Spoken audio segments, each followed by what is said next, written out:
नमस्कार प्यारे बच्चों। आज हम जो टॉपिक शुरू करेंगे उसका नाम है डेटर्मिनेंट्स।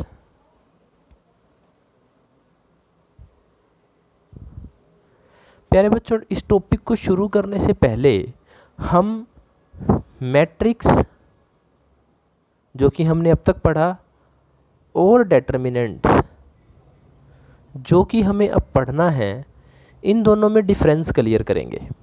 मैट्रिक्स के बारे में हमने पढ़ा था कि मैट्रिक्स एक अरेंजमेंट है, तो डेटर्मिनेंट एक वैल्यू है। This is the first difference between matrix and determinants कि मैट्रिक्स एक अरेंजमेंट है और डेटर्मिनेंट एक वैल्यू है। सेकंड डिफरेंस है प्यारे बच्चों, मैट्रिक्स को आप एक्सपेंड नहीं कर सकते, कांट बी एक्सपेंडेड, जबकि डेटर्मिनेंट को आप एक्सपेंड कर कर एक वैल्यू निकाल सकते हैं, तो can be expanded. This is the second difference. Third difference है, मैट्रिक्स में बी रेक्टेंगुलर और स्क्वायर। मैट्रिक्स रेक्टेंगुलर भी हो सकती है और स्क्वायर भी हो सकती है, जबकि determinant can be square only. यानी कि मैट्रिक्स जो है वो 2/3 ऑर्डर की हो सकती है, लेकिन जो डेटर्मिनेंट है वो 2/3 ऑर्डर का कभी नहीं हो सकता। It may be of order 1/1, 2/2, 3/3, 4/4। हमारे सिलेबस में प्यारे बच्चों 3/3 ऑर्डर तक के ही डेटर्मिनेंट है। फोर्थ है वे ऑफ रिप्रेजेंटेशन। मैट्रिक्स को रिप्रेजेंट करने के लिए हम स्क्वायर ब्रैकेट का यूज़ करते हैं, जबकि डेटर्मिनेंट को रिप्रेजेंट करने के लिए हम पैरेलल लाइंस का यूज़ करते हैं। फॉर एग्जांपल, आपके पास एक मैट्रिक्स है A11, A12, A21, A22।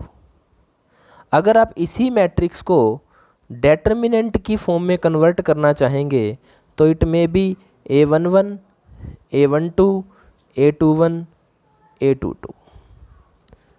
तो प्यारे बच्चों, मैट्रिक्स और डेटर्मिनेंट्स में जो डिफरेंस हमने स्टडी किए, मैट्रिक्स और डेटर्मिनेंट्स में जो डिफरेंस हमने स्टडी किए, उसके बेस पे हम कह सकते हैं कि determinant is a value possessed with a square matrix. एक स्क्वायर मैट्रिक्स के साथ जो वैल्यू जुड़ी हुई है वो डेटर्मिनेंट है। तो अभी हमने कहा कि डेटर्मिनेंट सिर्फ स्क्वायर हो सकते हैं, तो इसके ऑर्डर हो सकते हैं 1/1, 2/2 और 3/3। तो प्यारे बच्चों देखिए इनको किस तरह से हम एक्सपेंड करेंगे और किस तरह से इनकी वैल्यू फाइंड आउट करेंगे। तो फर्स्ट हम बात करते हैं डेटर्मिनेंट ऑफ ऑर्डर 2/2।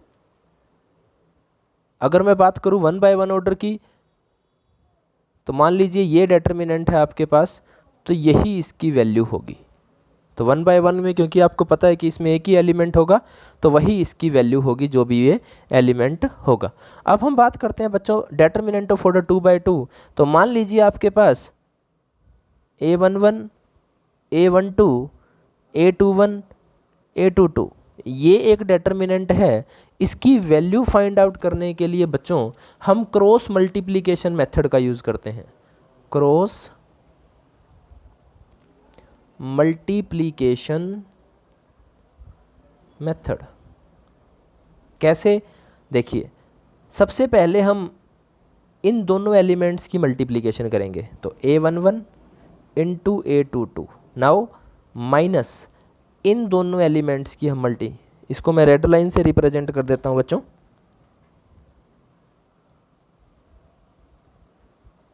ये जो रेड लाइन है ये चेंज ऑफ साइन को शो करेगी। चेंज ऑफ साइन कैसे? तो माइनस A21 इंटू A12। एक एग्जाम्पल की हेल्प से हम इसे समझेंगे। आपको एक डेटर्मिनेंट मिला है 24 -5 -1। और आपको इसकी वैल्यू फाइंड आउट करनी है। तो क्रॉस मल्टीप्लिकेशन मेथड का आप यूज़ करेंगे।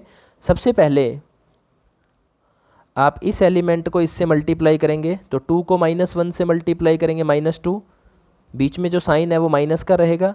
अब आप इन दोनों एलिमेंट्स की मल्टीप्लाई करेंगे तो वो आएगी -20। तो this will be equal to -2 minus minus plus 20 - 2 18 is the answer. एक क्वेश्चन और करते हैं बच्चों। आपके पास एक डिटर्मिनेंट है cos theta minus sine theta, sine theta cos theta, 2/2 order का डिटर्मिनेंट है बच्चों। इसे एक्सपेंड करने के लिए सबसे पहले आप इन दोनों एलिमेंट्स को मल्टीप्लाई करेंगे, cos theta into cos theta, cos square theta, minus sine आएगा। अब इन दोनों को जब आप मल्टीप्लाई करेंगे तो this is equal to minus sine square theta. तो cos square theta minus minus plus sine square theta, cos square theta plus sine square theta is equal to 1। ये इसका आंसर रहेगा। तो डेटर्मिनेंट को आप एक्सपेंड करके एक वैल्यू बना सकते हैं, जबकि मैट्रिक्स को आप एक्सपेंड नहीं कर सकते। एक और एग्जांपल की हेल्प से समझते हैं बच्चों। ये भी एक डेटर्मिनेंट है 2/2 ऑर्डर का ही।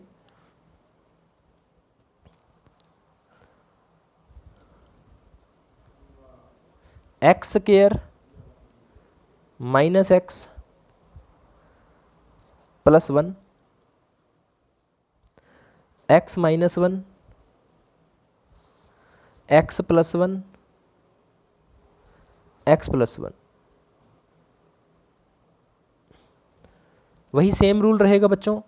सबसे पहले हम इन दोनों एलिमेंट्स को मल्टीप्लाई करेंगे, तो x plus 1 into x square minus x plus 1 minus, अब हम इन दोनों एलिमेंट्स को मल्टीप्लाई करेंगे, x plus 1 into x minus 1, x को एक्स स्क्वायर से मल्टीप्लाई करेंगे, एक्स क्यूब, एक्स को माइनस एक्स से, माइनस एक्स स्क्वायर, एक्स को प्लस 1 से, प्लस एक्स, 1 को एक्स स्क्वायर से, एक्स स्क्वायर 1 को माइनस एक्स से, माइनस एक्स 1 को 1 से 1, माइनस ब्रैकेट लगा के रखेंगे, x plus 1 into x minus 1, x square minus 1। अब एक्स स्क्वायर से एक्स स्क्वायर कैंसिल, एक्स से एक्स कैंसिल, तो x cube plus 1 minus x square plus 1, तो x cube minus x square plus 2, ये इसका आंसर रहेगा। तो इस तरीके से क्रॉस मल्टीप्लिकेशन मेथड का यूज़ करके हम डेटर्मिनेंट को एक्सपेंड कर सकते हैं। और ध्यान रखने वाली बात यह है बच्चों, जब आप ऊपर से नीचे मल्टीप्लाई करेंगे तो साइन सेम रहेगा, जब आप नीचे से ऊपर मल्टीप्लाई करेंगे तो साइन चेंज होगा। अब हम बात करते हैं determinant of order 3/3। Determinant of order 3/3। तो बच्चों डेटर्मिनेंट ऑफ ऑर्डर 3/3 को एक्सपेंड करने के लिए हम देखते हैं कि डेटर्मिनेंट ऑफ ऑर्डर 3/3 जो होगा इस तरह का होगा, a11, a12, a13, a21, a22, a23, a31, a32, a33।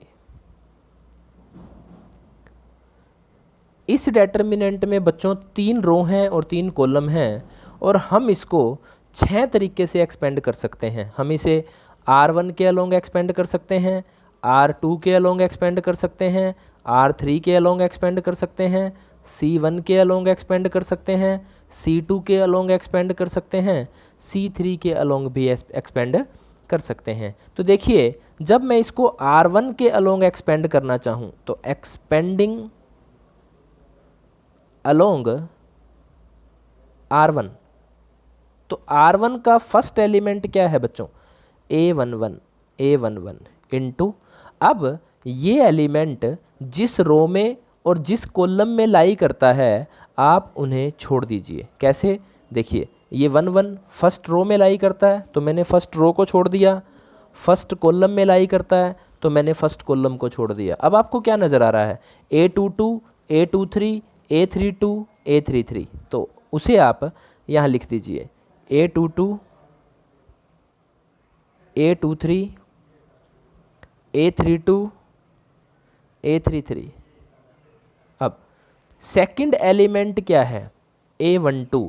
तो प्यारे बच्चों यहाँ आप एक बात नोट करेंगे कि जिस एलिमेंट की पोजीशन का सम ओड है, जैसे A12 1 + 2 3, तो आप उसका साइन चेंज करेंगे।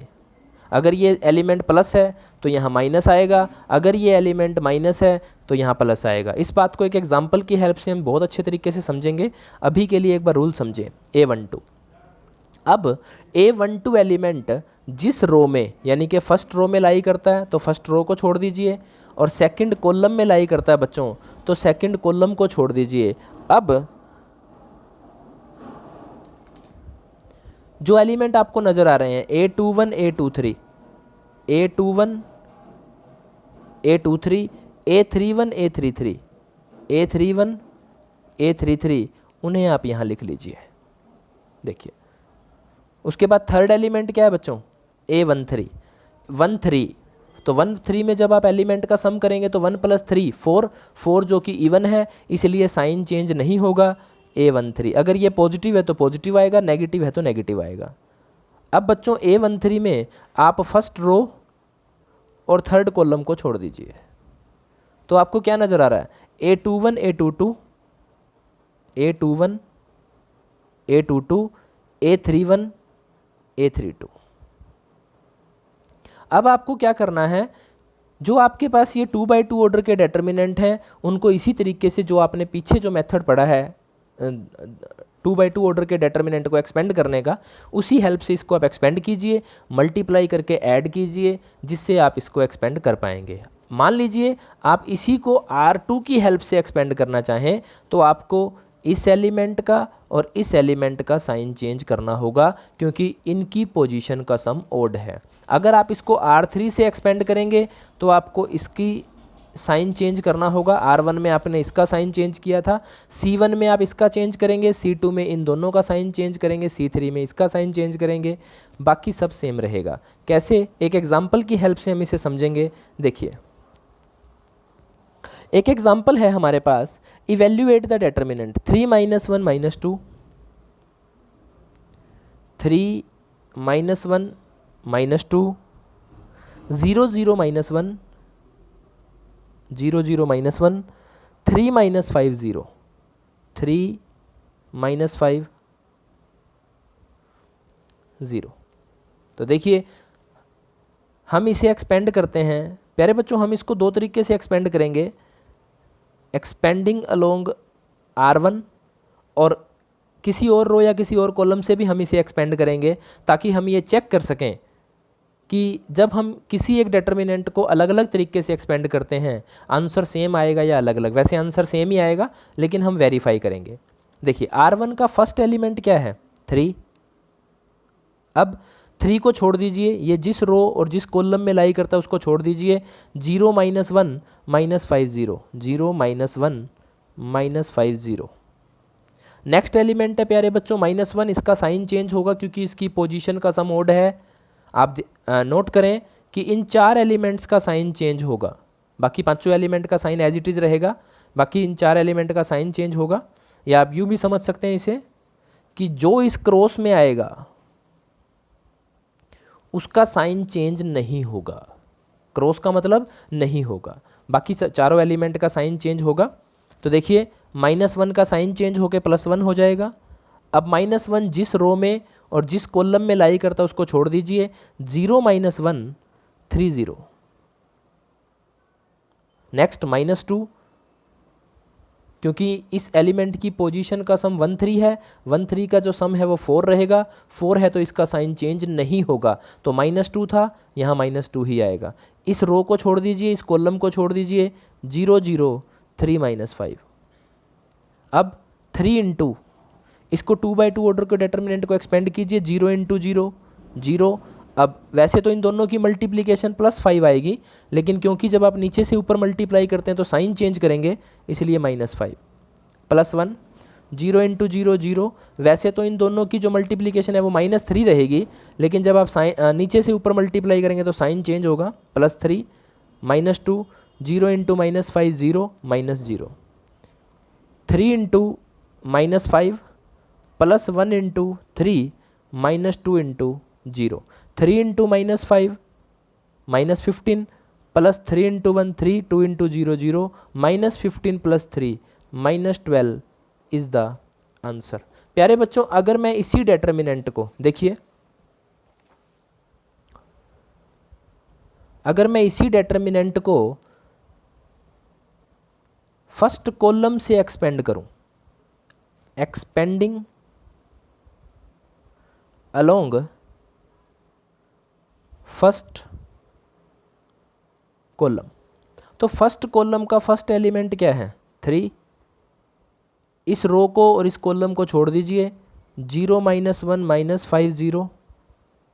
सेकेंड एलिमेंट क्या है 0, इसका साइन चेंज होना चाहिए, लेकिन 0 चाहे पॉजिटिव हो या नेगेटिव कोई फ़र्क नहीं पड़ेगा, इसलिए चाहे आप +0 लिखें या -0 कोई फ़र्क नहीं पड़ेगा। 0 इंटू इस फर्स्ट कॉलम को छोड़ दीजिए, सेकेंड रो को छोड़ दीजिए, -1 -2 -5 0। थर्ड एलिमेंट की पोजीशन क्या है बच्चों 3 1। 3 1 का सम क्या रहेगा 4 4, जो कि इवन है इसलिए इसका साइन चेंज नहीं होगा, +3। इसको छोड़ दीजिए, इसको छोड़ दीजिए, -1 -2 0 -1। एक्सपेंड कीजिए, 3 इंटू 0। इन दोनों की मल्टीप्लिकेशन वैसे तो +5 आनी चाहिए, लेकिन जब आप नीचे से ऊपर मल्टीप्लाई करेंगे तो साइन चेंज होगा -5। -0 इंटू 0, वैसे तो इन दोनों की मल्टीप्लिकेशन +10 होनी चाहिए, लेकिन क्योंकि नीचे से ऊपर मल्टीप्लाई करेंगे तो साइन चेंज होगा -10। 3 1 -0। 3 into -5 0 into -10 plus 3 into 1 -15 plus 3 that is -12। तो प्यारे बच्चों, आप एक बात नोट कीजिए, जब आपने इसी डेटर्मिनेंट को फर्स्ट रो से एक्सपेंड किया था तो भी इसका आंसर -12 था, और जब आपने इसी डेटर्मिनेंट को फर्स्ट कॉलम से एक्सपेंड किया तो भी इसका आंसर -12 है। तो आप डेटर्मिनेंट को किसी भी रो या किसी भी कॉलम से एक्सपेंड करें, डेटर्मिनेंट की वैल्यू में कोई फ़र्क नहीं आएगा, वो वैसी ही रहेगी। एक एग्जाम्पल और ले रहे हैं बच्चों। If A is equal to A, एक मैट्रिक्स गिवन है बच्चों आपको 1 1 -2 2 1 -3 5 4 -9, और आपको बोला गया है फाइंड ए डेटर्मिनेंट। तो ए का डेटर्मिनेंट आपको फाइंड आउट करना है। इसको फाइंड आउट करने के लिए प्यारे बच्चों, अभी तो ए डेटर्मिनेंट लिखने के लिए कुछ नहीं है, जो मैट्रिक्स का सिंबल है उसको डेटर्मिनेंट के सिंबल से आप रिप्लेस कर देंगे।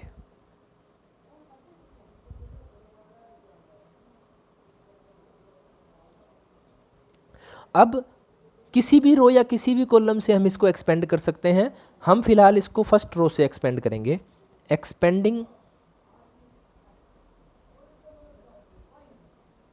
अलोंग फर्स्ट रो का फर्स्ट एलिमेंट 1। इस रो को और इस कॉलम को छोड़ दीजिए, 1 -3 4 -9।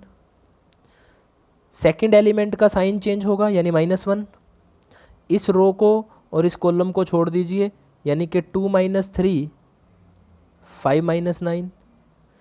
थर्ड -2, इस रो को और इस कॉलम को छोड़ दीजिए, 2 1 5 4। 1 इंटू -9, अब वैसे तो इन दोनों की मल्टीप्लिकेशन -12 होनी चाहिए, लेकिन क्योंकि नीचे से ऊपर मल्टीप्लाई करेंगे तो साइन चेंज करेंगे, +12 -1 इंटू -18। इन दोनों की मल्टीप्लिकेशन वैसे तो -15 होनी चाहिए, लेकिन क्योंकि नीचे से ऊपर है तो साइन चेंज होगा, -2 2 into 4 8 -5 into 1 5। 1 into 12 -9 3 -1 into -3 -2 into 3। 1 into 3 3 3 -6 that is 0 0 is the answer. प्यारे बच्चों, आप इसी डेटर्मिनेंट को मैंने फर्स्ट रो से एक्सपेंड किया है, आप इसको second row, third row, first column, second column, third column, अलग अलग तरीके से इसको एक्सपेंड करके देखें और चेक करें क्या आंसर सेम है या अलग अलग है। प्यारे बच्चों, अभी एक क्वेश्चन की हेल्प से हम चेक करेंगे मैट्रिक्स और डेटर्मिनेंट का नेक्स्ट डिफरेंस। देखिए मैट्रिक्स और डेटर्मिनेंट में एक डिफरेंस ये भी है। एक एग्जांपल हमें मिला, find value of x, find value of x if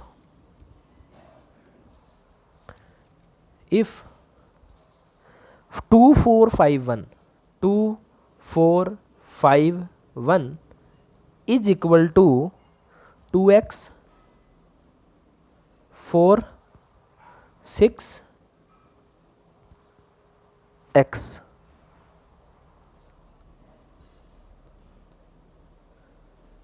2x 4 6 और x। प्यारे बच्चों, जब आप मैट्रिक्स को सोल्व करते थे तो आप कोरोस्पोंडिंग एलिमेंट्स को कंपेयर करते थे। मान लीजिए यही क्वेश्चन मैं आपको मैट्रिक्स की फॉर्म में देता तो आप 2x को 2 के इक्वल रख लेते तो x की वैल्यू 1 आ जाती, x को 1 के इक्वल रख लेते x की वैल्यू 1 आ जाती, 4 4 के इक्वल था, 6 5 के इक्वल नहीं था। तो मैट्रिक्स के केस में ये दोनों इक्वल नहीं होते क्योंकि यहाँ पे 6 है और यहाँ 5 है। लेकिन जब कभी भी आपको दो डेटर्मिनेंट इक्वल दे दिए जाएं तो उसको सोल्व करने के लिए आप दोनों तरफ के डेटर्मिनेंट को एक्सपेंड करके एक वैल्यू की फॉर्म में कन्वर्ट करते हैं। किस तरह से? 2 को 1 से मल्टीप्लाई किया 2, 5 को 4 से किया 20, क्योंकि नीचे से ऊपर मल्टीप्लाई करेंगे तो साइन चेंज करेंगे। इसी तरीके से 2x को x से मल्टीप्लाई किया 2x स्क्वायर, 6 को 4 से मल्टीप्लाई किया -24, तो 2x स्क्वायर इधर आके माइनस हो जाएगा, ये -24 है, ये -18 इधर आके प्लस हो जाएगा। तो -2x square is equal to -6, x square is equal to 3, x is equal to ±√3। तो प्यारे बच्चों x की वैल्यू ±√3 रहेगी। एक और एग्जांपल की हेल्प से हम इसको क्लियर करते हैं। 2 3 4 5 2 3 4 5 is equal to x3 2x5 2x5। तो 2 into 5 10, -4 into 3 12, x into 5 5x, -3 into 2x 6x, -2 -x, x is equal to 2। प्यारे बच्चों, आप कहेंगे कि अगर हम इसको डायरेक्ट कंपेयर करते तो भी x की वैल्यू 2 आएगी, लेकिन मैट्रिक्स के केस में डायरेक्ट कंपेयर करेंगे, डेटर्मिनेंट के केस में डायरेक्ट कंपेयर करके आप x की वैल्यू फाइंड आउट नहीं कर सकते। भले ही value x is equal to 2 आ रही है, लेकिन जो इस क्वेश्चन को सोल्व करने का करेक्ट मेथड है वो एक्सपेंशन है। ध्यान रखें, मैट्रिक्स और डेटर्मिनेंट का ये भी एक डिफरेंस है कि कभी आपको कोई दो मैट्रिक्स इक्वल दे दी जाए तो आप उसमें एलिमेंट्स को कंपेयर करते हैं, लेकिन कभी आपको दो डेटर्मिनेंट इक्वल दे दिए जाएं तो आप दोनों को सोल्व करके एक इक्वेशन फॉर्म में लाकर उसको सोल्व करके वेरिएबल की वैल्यू फाइंड आउट करते हैं। प्यारे बच्चों, ये था डेटर्मिनेंट का बेसिक। इस बेसिक के बिहाफ पे हमारी एक्सरसाइज 4.1 क्लियर करेंगे हम, और नेक्स्ट वीडियो लेक्चर में हम डेटर्मिनेंट की प्रॉपर्टीज़ के बारे में डिस्कस करेंगे। तब तक के लिए एक्सरसाइज 4.1 हम सोल्व करेंगे, और इस वीडियो लेक्चर को ध्यान से देखें और समझने की कोशिश करें। धन्यवाद।